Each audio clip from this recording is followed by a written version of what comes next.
Hi guys, welcome back to Guruji Uttarakhandi and विदाशी learning classes में आपका स्वागत है। तो गाइज आज हम बात करते हैं यहाँ पे वेश्य के स्टूडेंट से कि आजकल वो उत्तराखंड में किस एग्जाम की तैयारी कर रहे हैं और वो मोटिवेटेड है या नहीं है। तो आइए सब जानते हैं। यहाँ पे हमारे साथ है रवि, तो इनसे जानते हैं। रवि सर बताइए कि आप क्या कहना चाहेंगे इस बारे में। इस बारे में सर ऐसा कहना चाहेंगे कि जैसे कि अभी हाल ही में 2 एग्ज़ाम हुए थे, एक पटवारी का और एक कनिष्ठा हैक का। इन दोनों एग्ज़ामों को देखने के बाद ऐसा लगा कि जीएस का तो ऐसा है कि हम जीएस के बारे में ज़्यादा कुछ फोकस तो नहीं कर पाएंगे, क्योंकि एग्ज़ाम में बहुत ज़्यादा डीप लेवल की जीएस पूछ रहा है। स्कोरिंग सब्जेक्ट इसमें एक रीजनिंग है, और जैसे कि उत्तराखंड है और करंट अफेयर्स है, जनगणना है। जनगणना से ज़्यादातर क्वेश्चन बन रहे हैं, चाहे नेशनल जनगणना हो या उत्तराखंड की जनगणना हो। इससे अच्छे क्वेश्चन बन रहे हैं जो कि स्कोरिंग सब्जेक्ट रह सकता है। पॉलिटी है, जैसे पॉलिटी में अच्छा स्कोर किया जा सकता है।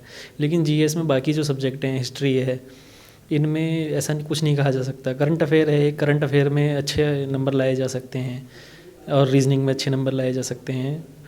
और जैसा कि करंट अफेयर का ऐसा है कि हम कितनी पढ़ लें कम है, लेकिन कि एग्ज़ाम में ऐसा है कि 6 नंबर की अगर करंट अफेयर पूछता है तो उसमें 4 क्वेश्चन लगभग ऐसे रहते हैं कि हाँ, जो हमारे लेवल के होते हैं, जिसको हम अटैम्प्ट कर पाते हैं और ठीक भी कर लेते हैं।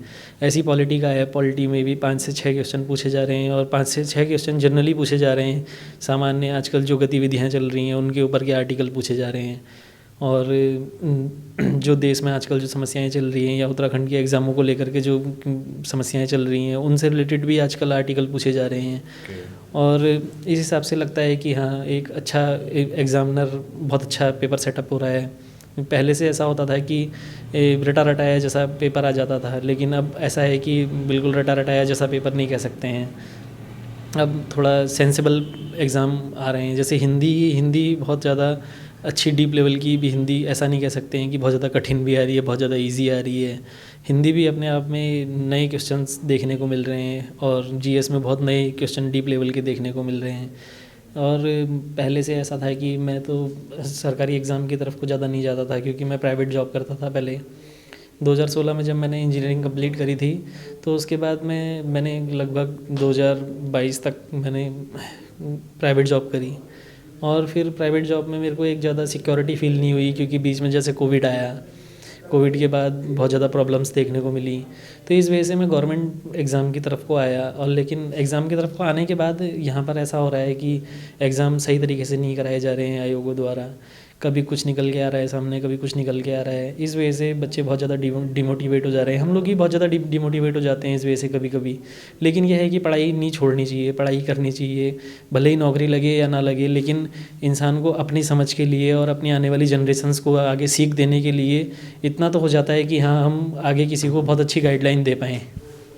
इसलिए मुझे लगता है कि हाँ, हमें भले ही जॉब मिले या ना मिले, लेकिन हम अपने आप में इतने सक्षम हो जाएं पढ़ाई करके कि हम आने वाले टाइम में जो हमारी जनरेशन हो, जो हमसे जो भी आगे को हमसे पूछे, तो हम उसको एक अच्छा ज्ञान दे पाएँ, उसको अच्छी राय दे पाएँ, उसको अच्छा रास्ता दिखा पाएँ।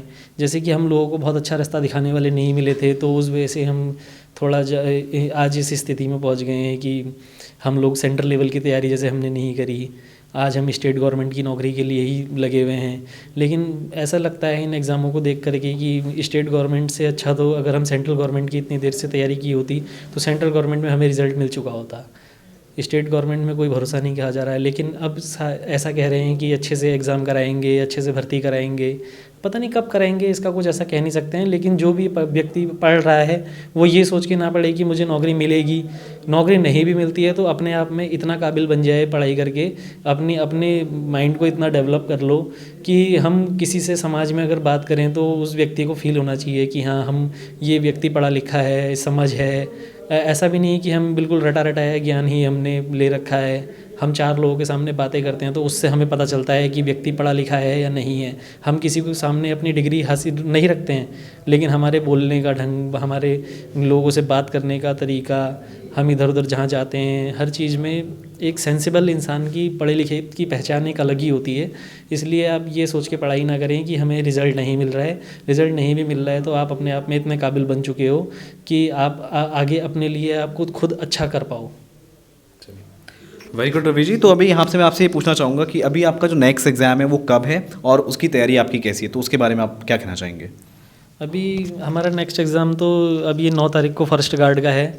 फॉरेस्ट गार्ड के लिए जैसे कि हमने उत्तराखंड का सिलेबस कंप्लीट कर ही लिया है और पॉलिटी कंप्लीट कर ली है और करंट अफेयर रीजनिंग हमने कंप्लीट कर ली है। करंट अफेयर का तो ऐसा है आती रहती है, लेकिन यह है कि इस एग्ज़ाम के लिए हमें मार्च तक की करंट अफेयर तो कंप्लीट करनी पड़ेगी पूरी, क्योंकि पिछले वाले पेपर में भी इन्होंने नए नए क्वेश्चन जो करंट में हाल ही में हुए थे उससे भी बहुत क्वेश्चन उठाए गए थे। इसलिए हमें मार्च तक की, किसी को भी मार्च तक की करंट अफेयर तो पूरी कंप्लीट करनी चाहिए। और बहुत ज़्यादा डीप ना भी पढ़ें तो इतना तो पढ़ना ही पड़ेगा कि स्कोर किसी भी एग्ज़ाम में 60+ तो होना ही चाहिए, भले ही उसमें सिलेक्शन हो चाहे ना हो। अगर आप 60% ला रहे हो तो आप नौकरी के लिए हकदार हो। तो यहाँ पे रवि जी ने कुछ अपने पॉइंट्स रखे, तो यहाँ पे आप रवि जी की बात से कितना सहमत हैं या आपको उसमें कुछ और ऐड करना है तो कमेंट के थ्रू आप हमें बता सकते हैं। तो आई होप आप लोगों की तैयारी अच्छी चल रही होगी। और जैसा कि रवि ने बताया यहाँ पे कि अभी जो 9 तारीख को इनका एग्जाम है तो उसमें कहाँ तक की करंट अफेयर आ सकती है, आई होप आपको भी आइडिया लग चुका होगा, आपने भी एग्जाम दिए होंगे।